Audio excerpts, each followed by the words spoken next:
Bibida ang ilang top Pinoy acts sa pinakamalaking music festival ng ASEAN region at South Korea. Isa na riyan ang Horizon na excited na sa kanilang kauna-unahang major gig.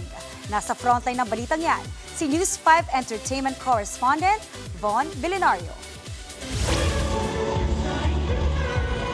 Matapos umikot sa iba't ibang major cities sa Asia, mapapanood na live ang Asian Korea Music Festival na round, this time sa Pilipinas.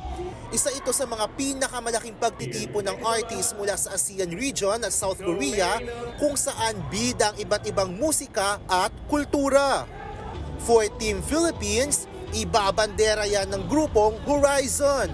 Very excited kami. Kami as young artists, malaking responsibilidad na ipakita yung Filipino talent for us. So kinakabahan kami. Kinakabahan ba kayo? Yeah, super. Kinakabahan kami, pero of course sana hindi naman kabahan yung mga fans namin kasi we will make sure na we will deliver a performance that really is Filipino, that really is something that Filipinos will be proud of.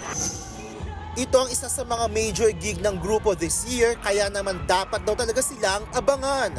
We've been preparing for for the performance that we'll be performing in 4 months. So 4 months prior, it's already in the works. Obviously, won't spoil too much, but it's definitely something that the anchors are definitely will be looking forward to. Alongside new performances, we're also planning on releasing new music really soon. So we're trying to aim to, of course, release it before Round Festival happens. Nagbabalik din sa Round Festival ang 90s band na Ben and Ben na unang nag-perform noong 2020.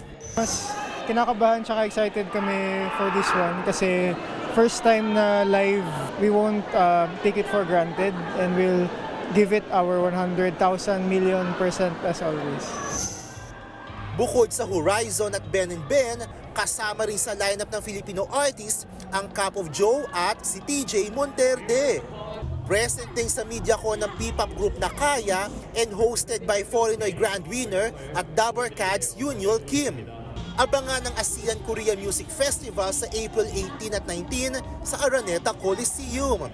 Para sa ticket information, bisitahin lang ang Round Festival social media page. Nagbabalita mula sa Frontline, Von Vilinario, News 5. Mga kapatid, Jervy Wrightson po. Eto na nga. Para sa latest showbiz news at iba pang kay-alaman, mag-follow at mag-subscribe na sa social media pages ng News 5.